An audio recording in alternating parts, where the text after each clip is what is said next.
Namaskaram. இன்னியோட proverb, don't feel alone. There is always someone who silently cares for you.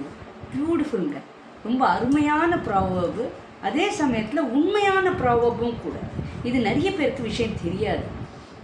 நம்ம காஞ்சி மகா பெரியவா கூட அடிக்கடி சொல்லியிருக்காரு, நம்மளோட ஒவ்வொரு வார்த்தைகளும் சரி, ஒவ்வொரு செயல்களையும் 9 பேர் கண்காணிச்சுட்டே இருக்கா அப்படிங்கிறத நம்ம அத்தனை பேரும் தெரிஞ்சுக்கணும். நம்ம கண்டிப்பாக, ஏன்னா நம்ம நினச்சிட்டு இருக்கோம் நம்மளை ஒன்றுமே யாரும் நம்மளை கவனிக்க மாட்டா, நம்ம என்ன வேணால் பண்ணலாம் அப்படின்னு சில பேர்லாம் நினச்சிட்டு இருக்கா. அது தப்பு. அப்புறம் இன்னொன்று என்னென்னு கேட்டேன்னா, நம்மளோட கண்டிப்பாக பஞ்சபூதங்கள் அண்டு இன்னொன்று முக்கியமான சமாச்சாரம், நம்மளுடைய ஒரு ஏஞ்சல்ஸும் சரி, ஒரு பஞ்சபக்ஷியில் ஒரு பக்ஷியும் நம்மளோட தான் பிறந்திருக்கு. இது கடவுளோடது. ஸோ அந்த பஞ்சபக்ஷியோட ஒரு பறவை நமக்கு இருக்கு இல்லையா, அந்த பறவையோட குணாதிசயங்கள் நம்ம கண்டிப்பாக இருக்கும்.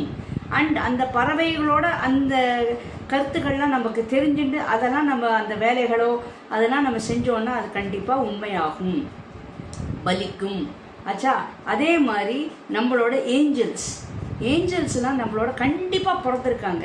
ஸோ அந்த நம்மளோட ஏஞ்சல்ஸ் என்னதுன்னு நமக்கு தெரிஞ்சுட்டு அவள் நம்ம கூட துணைக்கி வச்சுட்டோம்னா எந்த காரியமானாலும், சின்ன காரியமாக இருக்கட்டும் பெரிய காரியமாக இருக்கட்டும், கண்டிப்பாக அவளோட துணை நமக்கு பயங்கரமாக எஃபெக்டிவாக தான் இருக்கும், பெனிஃபிட்டாக தான் இருக்கும், நம்மளை காப்பாற்றும், ஒரு கவச்சமாக இருக்கும்.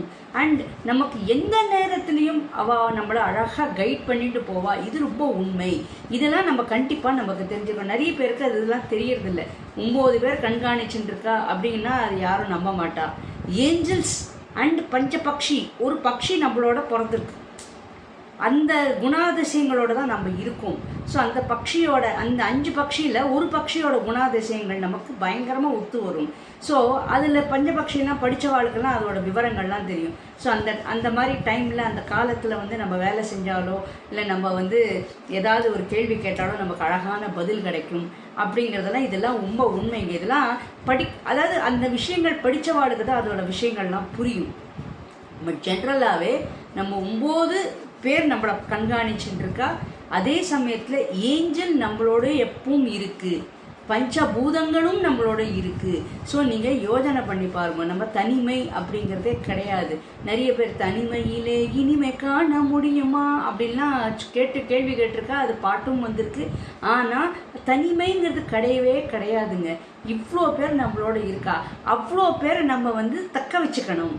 நம்ம அவளை அவ்வளோ அழகாக தக்க வச்சுக்கணும். இந்த தக்க வச்சுக்கணும் அப்படின்னா கண்டிப்பாக இந்த பிளாட்ஃபார்ம் ரேக்கி, அப்புறம் மெடிடேஷன்லாம் பண்ணும்போது நீங்கள் அப்போவே உணர்வெழுங்க.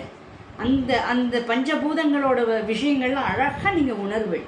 அது அவ்வளோ அழகாக உங்களுக்கு. ஏன்னா அந்த மெடிடேஷன் பண்ணும்போது அவள் அத்தனை பேரையும் நம்ம கூப்பிட்டுன்னு தான் நம்ம மெடிடேஷன் பண்ணும்போது அவள் கண்டிப்பாக நமக்கு எல்லாமே கிவ் ரெஸ்பெக்ட் டேக் ரெஸ்பெக்ட்டுங்க. இதான கான்செப்டே இதுதாங்க. நம்ம மரியாதை கொடுத்தா 10 மடங்கு அவள் நமக்கு மரியாதை கொடுப்பா. இதில் மாற்றுக்கருத்தே கிடையாது.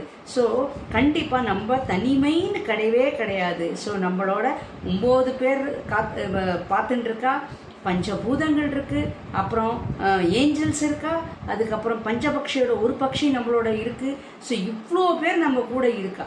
ஸோ கண்டிப்பாக நம்ம சாதிக்க பிறந்திருக்கோம், இவ்வளோ பேர் நம்ம கூட இருக்கா அப்படின்னு சொல்லி நம்ம தைரியமாக ஒரு காரியத்தையும் ஜாகிரதையாக, மனசாட்சிக்கு வினோதம் இல்லாமல் நம்ம ஒவ்வொரு காரியத்தையும் நம்ம பண்ணணும். பண்ணினா கண்டிப்பாக நமக்கு தோல்வி கிடையாது. வெற்றி இல்லைனாலும் தோல்வி, ஏமாற்றங்கள் அந்த மாதிரி நெகட்டிவ் வராது. சப்ஸ்கிரைப் பண்ணாதவங்க சப்ஸ்கிரைப் பண்ணுங்க, லைக் பட்டன் ப்ரெஸ் பண்ணாதவங்க பண்ணுங்க, கமெண்ட் அடிக்காதவங்க கமெண்ட் அடிங்கோ.